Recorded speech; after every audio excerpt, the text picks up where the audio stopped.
Good morning बच्चों, LGBT coaching classes में आपका स्वागत है। मैं भूमेश तिवारी। बच्चों, आज हम कक्षा 12 फिजिक्स का बहुत ही इंपॉर्टेंट टॉपिक देखने वाले हैं, जिसको आप जानते हैं बच्चों, कूलाम का नियम या कूलाम का व्युत्क्रम वर्ग का नियम। बच्चों, उससे पहले हम जानेंगे बिंदु आवेश क्या होते हैं। बच्चों, ऐसे आवेश जिनका परिमाण, जिनका मान उनके बीच की दूरी की तुलना में नगण्य हो, मतलब दूरी का मान ज्यादा हो और उन आवेशों के परिमाण का मान क्या हो बच्चों, कम हो, तो ऐसे आवेशों को बच्चों हम बोलते हैं बिंदु आवेश। मतलब दूरी का मान ज्यादा हो और उन आवेशों का जो मान हो वो दूरी की तुलना में कम हो, नगण्य हो, तो ऐसे आवेशों को बच्चों हम बिंदु आवेश मानते हैं। अब बच्चों, जो कूलाम का नियम है वो इन्हीं बिंदु आवेशों के लिए है। तो बच्चों, सन 1785 में चार्ल्स ऑगस्टिन कूलाम ने दो आवेशों के मध्य लगने वाले बल का मान ज्ञात किया तथा एक नियम का प्रतिपादन किया, जिसे आप जानते हैं कूलाम का नियम या कूलाम के व्युत्क्रम वर्ग का नियम। तो बच्चों, इस नियम के अनुसार क्या होता है कि दो बिंदु आवेशों के मध्य लगने वाला जो बल होता है, इन आवेशों के परिमाण के गुणनफल के अनुक्रमानुपाती तथा उनके बीच की दूरी के वर्ग के व्युत्क्रमानुपाती होता है। आइए देखते हैं बच्चों। मान लीजिए आपके सामने मैंने यहां पर मान लिया कि दो आवेश हैं Q1 और Q2 और इनके बीच की दूरी मैं मान लेता हूं R। इनके बीच की दूरी क्या है बच्चों, R। तो देखिए Q1 और Q2 आवेश, अगर इनका मान, इनके बीच की जो दूरी है R, उसकी तुलना में नगण्य हो तो इनको हम बोलेंगे बिंदु आवेश। और ये जो नियम लगता है कूलाम का नियम, ये बिंदु आवेशों के लिए लगता है। तो हमने माना Q1 और Q2 समान परिमाण के दो बिंदु आवेश। क्या माना बच्चों कि Q1 और Q2 समान परिमाण के दो बिंदु आवेश एक दूसरे से R दूरी पर स्थित हैं। कितनी दूरी पर स्थित है, R दूरी पर स्थित है, तथा उनके बीच लगने वाला बल F है। उनके बीच लगने वाला बल क्या है बच्चों, F है। तब कूलाम के नियम से हमने क्या मान लिया कि दो आवेश हैं, बिंदु आवेश हैं Q1 और Q2, उनके बीच की दूरी R है और इनके बीच जो बल लगता है वो F है। तो बच्चों, कूलाम का पहला नियम आप पढ़िए। पहली चीज क्या बोल रही है उसमें, देखिए बच्चों, पहला है कि उनके मध्य लगने वाला जो बल है, इन आवेशों के गुणनफल के क्या होता है, अनुक्रमानुपाती। इसको हम समीकरण 1 मान लेंगे। दूसरा पढ़िए, यही जो बल है बच्चों, इनके बीच की जो दूरी है उसके वर्ग के व्युत्क्रमानुपाती होता है। व्युत्क्रमानुपाती मतलब होता है उल्टा। तो हमने उल्टा कर दिया, दूरी का वर्ग था तो दूरी का वर्ग कर दिया और उसका क्या कर दिया, उल्टा। व्युत्क्रमानुपाती होता है। बच्चों, एक चीज मैं आपको समझाना चाहता हूं कि अनुक्रमानुपाती मतलब बच्चों सीधा अनुपात। यदि A का मान बढ़ेगा तो B का मान भी बढ़ेगा, A का मान घटेगा तो B का मान घटेगा। लेकिन व्युत्क्रमानुपाती में उल्टा होता है, यदि A का मान बढ़ेगा तो B का मान घटेगा, यदि B का मान बढ़ेगा तो A का मान घटेगा, A का मान घटेगा तो B का मान बढ़ेगा। उल्टा अनुपात होता है। तो बच्चों, हम समीकरण 1 व 2 से देखिए बच्चों, इधर दोनों की तरफ F है, तो देखिए बच्चों, इसको हम मिला देंगे तो क्या होगा, Q1 Q2 बटे में R स्क्वायर। Q1 Q2 देखिए गुणे में है और R स्क्वायर देखिए बच्चों भाग में है, नीचे है। तो हमने क्या किया, Q1 Q2 बटे में R स्क्वायर। बच्चों, आप जानते हैं जब ये चिन्ह हटता है तो क्या लगता है, एक नियतांक लगता है, एक कांस्टेंट राशि लेनी पड़ती है। तो हम यहां पर ले लेंगे स्मॉल k, Q1 Q2 बटे में R स्क्वायर। इसको मान लेंगे समीकरण 3। लिखेंगे बच्चों, k क्या है बच्चों, k एक अनुपातिक नियतांक है, कांस्टेंट राशि है, नियतांक है जो मापन की पद्धतियों और माध्यम पर निर्भर करता है। इसका जो मान होता है बच्चों के का, वो मापन की पद्धतियों और जो माध्यम होता है उस पर निर्भर करता है। तो बच्चों अब हम देखेंगे आगे, तो हम देखते हैं एसआई पद्धति में। तो देखिए बच्चों, एसआई पद्धति में हम देखेंगे जब दोनों आवेशों के मध्य वायु या निर्वात हो। लिखेंगे आप, जब दोनों आवेशों के माध्यम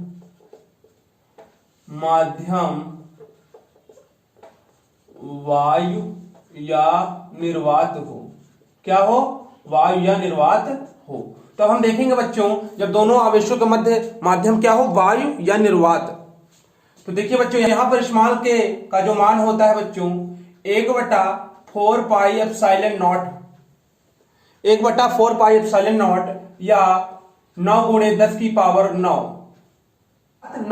मात्रा क्या होता है बच्चों? न्यूटन मीटर स्क्वायर प्रति कूलम स्क्वायर।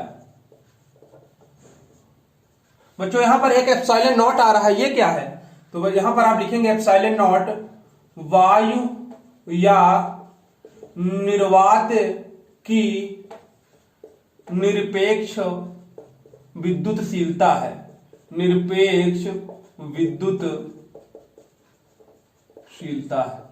एप्सिलॉन नॉट क्या है बच्चों? वायु या निर्वात की निरपेक्ष विद्युतशीलता। तो देखिए आपको एक चीज और याद रखना है बच्चों कि एप्सिलॉन नॉट का यदि हम यहां से मान निकालें तो देखिए क्या होगा। एप्सिलॉन नॉट नीचे है तो यहां चला जाएगा, और ये देखिए यहां पर है तो यहां पर आ जाएगा। तो इसको हम लिख सकते हैं एप्सिलॉन नॉट बराबर 1/4 पाई के लिख सकते हैं।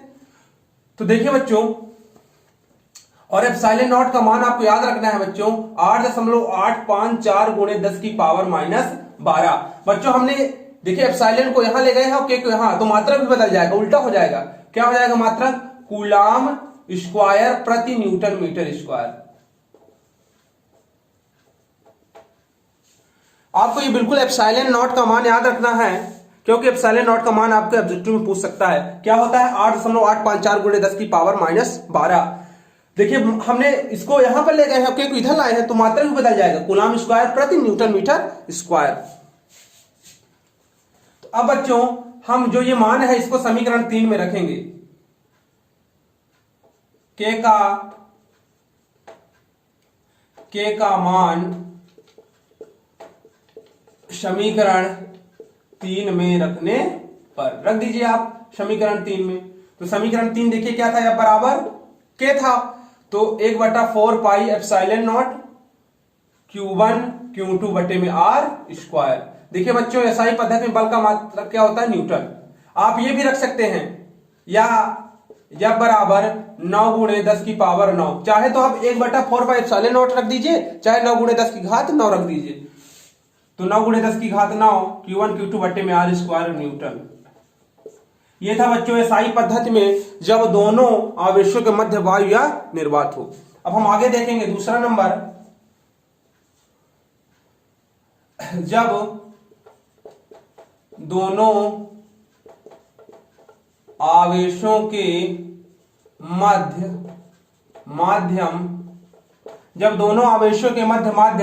वायु या निर्वात के अलावा कुछ और हो। वायु या निर्वात के अतिरिक्त अन्य हो। अब हम बच्चों वायु या निर्वात के अतिरिक्त अन्य माध्यम लेंगे। तो वहां पर देखिए के का मान क्या होता है? के का मान होता है 1/4 पाई एप्सिलॉन नॉट, और के कैपिटल के आ जाता है बच्चों यहां पर सकते हैं 9 × 10 की घात 9 1/k कैपिटल के है बच्चों ये। तो देखिए कैपिटल के है क्या ये? यहां पर देखिए एप्सिलॉन नॉट क्या था? वायु निर्वात की निरपेक्ष विद्युतशीलता। के को बच्चों बोलेंगे के कैपिटल के जो है माध्यम का परावैद्युतांक है। परावैद्युतांक है जो कैपिटल के है, कैपिटल के माध्यम का परावैद्युतांक है। तो हमने अतिरिक्त ले लिया। यहां पर हमने क्या माना था, के का मान 1/4πε0, यहां पर हमने ले लिया 1/4πε0 और कैपिटल के। तो कैपिटल के क्या है, माध्यम का परावैद्युतांक है। तो इसको हम समीकरण 3 में रख देंगे। तो समीकरण स्मॉल के का मान, समीकरण 3 में रखने पर रख दीजिए आप समीकरण 3 में। तो देखिए समीकरण 3 में क्या प्राप्त होगा, क्या था, F बराबर क्या था शुरू में, तो आप रख दीजिए चाहे 1/4πε0 कैपिटल के Q1 Q2 बटे में R स्क्वायर, या 9 × 10⁹ 1/k Q1 Q2 बटे में R स्क्वायर। और देखिए बच्चों अभी SI मात्रा की चल रहा है ना, तो बल का मात्रा क्या होगा, न्यूटन। देखिए बच्चों 1/4πε0 के हमने स्मॉल के का मान क्या माना, 1/4πε0 कैपिटल के, तो हमने वहीं पर रख दिया समीकरण 3 में। अब बच्चों हम यहां पर रखेंगे एप्सिलॉन 0 के बराबर एप्सिलॉन, क्या रखेंगे, एप्सिलॉन 0 के बराबर एप्सिलॉन। आप इसको कोई समीकरण दे दीजिए, हम इसको दे रहे हैं 3 हो चुके हैं समीकरण, यह है चौथा समीकरण। बच्चों आप जानते हैं कि जो कैपिटल के होता है माध्यम का परावैद्युतांक होता है। तो कैपिटल के आपको यहां पर मैं बता रहा हूं, जो कैपिटल के होता है बच्चों, ये क्या होता है, माध्यम का परावैद्युतांक। ये होता है बच्चों एप्सिलॉन बटे एप्सिलॉन नॉट। एप्सिलॉन क्या है, किसी माध्यम की निरपेक्ष विद्युतशीलता, और ये क्या है, वायु निर्वात की निरपेक्ष विद्युतशीलता। तो किसी माध्यम की निरपेक्ष विद्युतशीलता अनुपात में वायु निर्वात की निरपेक्ष विद्युतशीलता के अनुपात को माध्यम का परावैद्युतांक कहते हैं। यहां से अगर हम इस एप्सिलॉन का मान निकालें तो देखिए एप्सिलॉन नॉट का गुणा हो जाएगा, तो एप्सिलॉन इक्वल टू आ जाएगा एप्सिलॉन नॉट के। तो यही देखिए बच्चों हमने एप्सिलॉन नॉट के इक्वल टू क्या रख लिया है, एप्सिलॉन। अब हम इसको मान यहां पर समीकरण 4 में रख देंगे। तो आइए आगे देखते हैं बच्चों, देखते हैं। देखिए हम क्या करेंगे, जो एप्सिलॉन नॉट के बराबर क्या मान है, एप्सिलॉन, तो यहां पर रख देंगे समीकरण में। तो देखिए क्या मिलेगा हमको, यह बराबर मिलेगा, देखिए 1/4π, और देखिए एप्सिलॉन नॉट के बराबर क्या हमने मान लिया, एप्सिलॉन, और हो जाएगा Q1 Q2 बटे में R स्क्वायर, और ये न्यूटन। आप लिखेंगे एप्सिलॉन जो है वो किसी माध्यम की निरपेक्ष विद्युतशीलता है।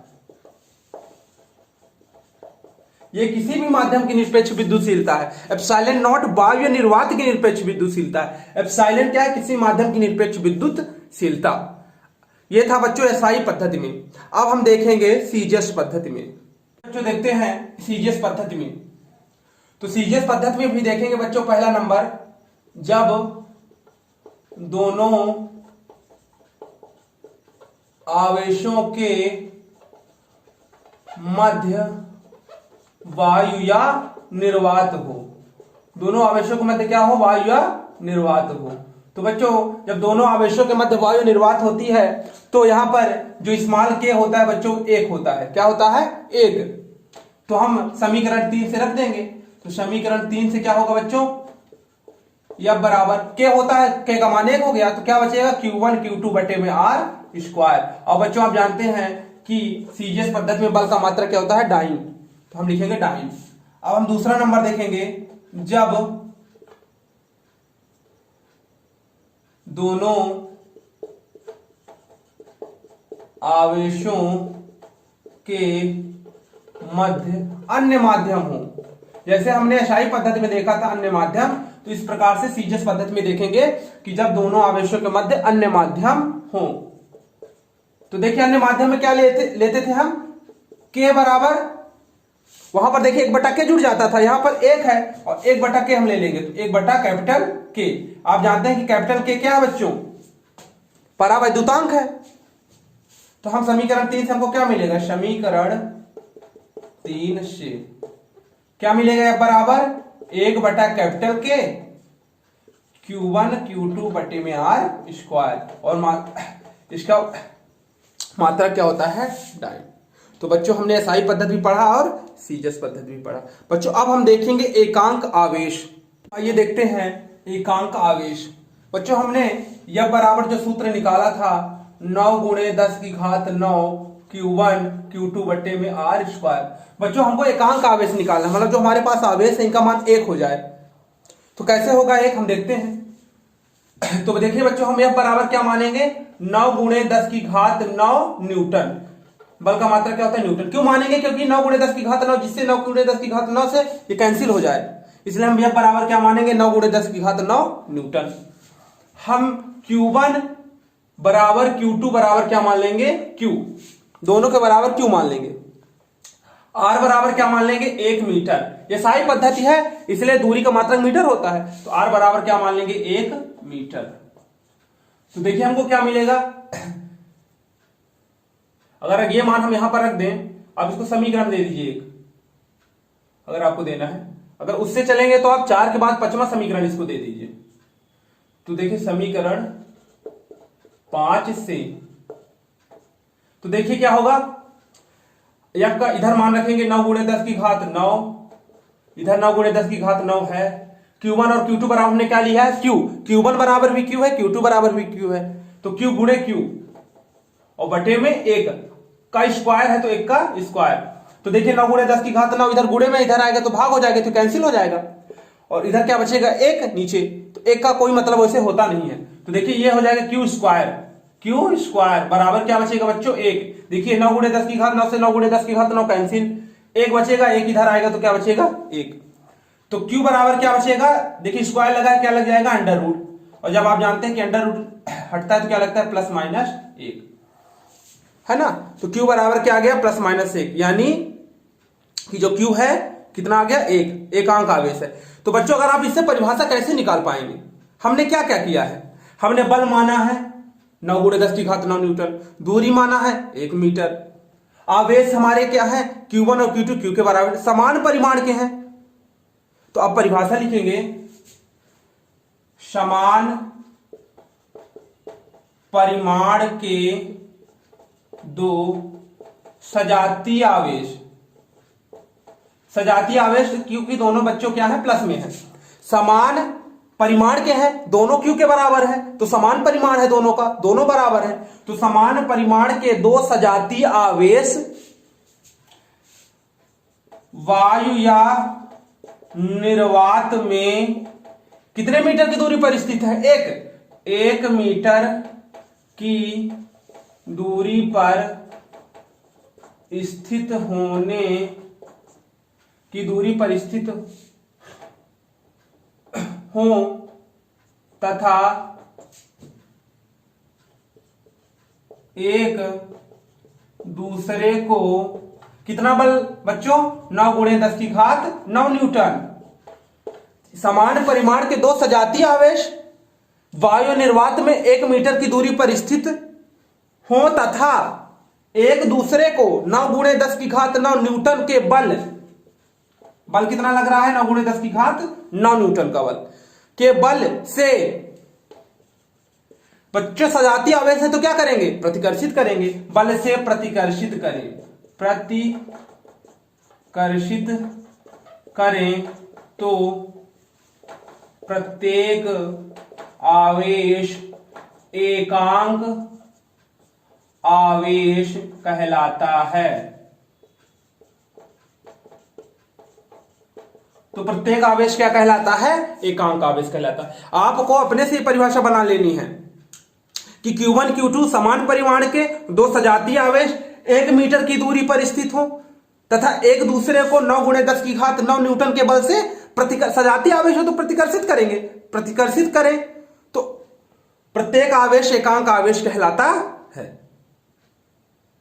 अब हम बच्चों देखेंगे सीजस पद्धति में। देखिए मात्रा का, देखिए बताइए आवेश का मात्रक क्या होगा इस पद्धति में, लिख लीजिए। जो आवेश का मात्रक होता है बच्चों क्या होता है इस पद्धति में, कूलाम। क्या होता है बच्चों, कूलाम।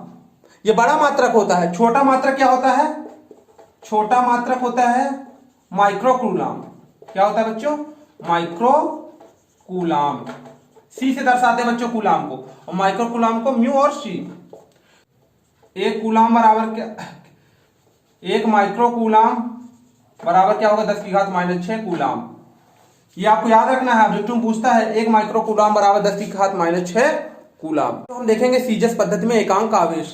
तो देखिए सीजस पद्धति में मान क्या निकला था, बराबर Q1 Q2 बटे में R स्क्वायर। के था, के का मान एक होता था, तो क्या निकलता था, यह बराबर Q1 Q2 बटे R स्क्वायर। तो देखिए बच्चों, इस बार हमको जैसे वहां पर 9 गुणे 10 की घात 9 था, तो हमको कैंसिल करना था, तो हमने 9 गुणे 10 की घात 9 माना था का मान, लेकिन यहां पर कुछ नहीं है, तो हम यह बराबर 1 मान लेंगे। तो यह बराबर क्या मान लेंगे बच्चों, 1, और सीजस पद्धति है तो डाइन में मानेंगे, एक डाइन।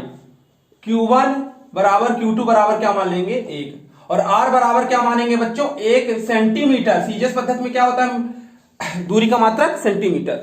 तो रख देंगे इसी समीकरण में। तो देखिए क्या निकल रहा है, इधर 1, आप इसको समीकरण दे दीजिए कुछ 6, समीकरण 6 से क्या निकलेगा, 1 बराबर Q1 बराबर भी Q है, Q2 बराबर भी Q है, और ये है 1।